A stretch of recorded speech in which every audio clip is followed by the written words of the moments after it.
COVID-19 corona ship alena wanga curfew chu voini thengin chun zom ala dita zela khomai takin veng chu mi pui chen thu oi tangila atha ange curfew hun chung te arei ta dewa in nin tang le to ni ti te asia theya amaro chu khomai takin trong fanila atha ange jing mi chuak atang at ang hian kan in kai soi na te po hi atang chau at don ni ti veng chu mi pui ten setangila atha ange corona sik pui akhai pa per kan be popa tiyan zoda kasiama ngati em nge e ko ve la in va pung sak ve nun ron na in an leya mishing ta chunga tim na nei lek lavin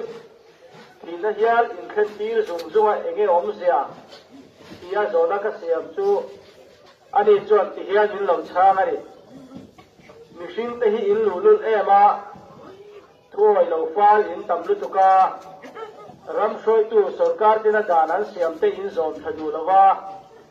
ona in an in chuak ot ota chu wang chuan tan pung chak ani in chunga thoi taka dan zom te a kan pung theilo na kan thok theilo re ona chuak lui lulul fal thu pe zom lo te chunga cheni na kan tho thei ni an tia chu wang chuan corona sikhi ven chu mi pui ten kan hua ta kan dau le ve du tak tak chuan in chunga kan omangai ti na ni chu pora chuak te a chau kan da lo thok thei reng zu lia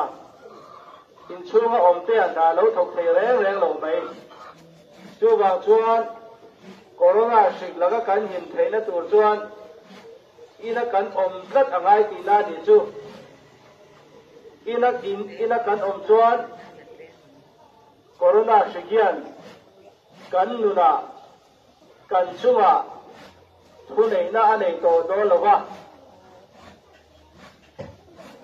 mani in luma tong khan tuk verada chungin corona sik pona bei va kho kha kun zung puya ko ken kan nui so thei don ti na di chu chu wang chuan thu yoi ka u khan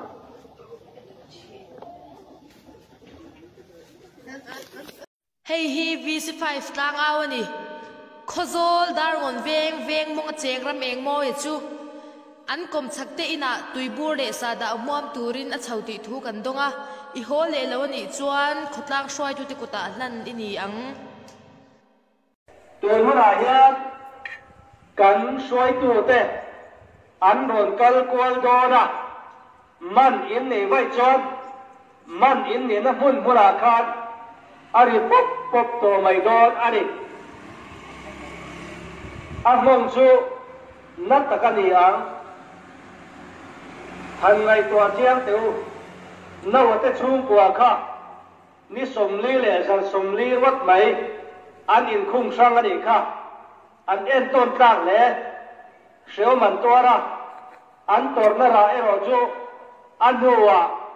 van ra man chang lo zo ka ni chu wa chuan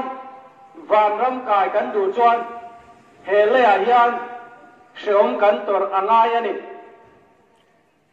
seom tuar zela tha ange mut khanel chu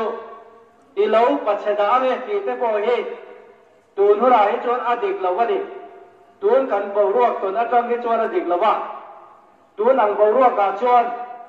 mut hi khang del ngoi tu ani sok ani hei hiram bangai na ni a coronavirus kan dau le ve theina om chut ani chu wang chuan ti dam ai rin ve atha zo ka ni ti te po hi shetel le zel ila atha ange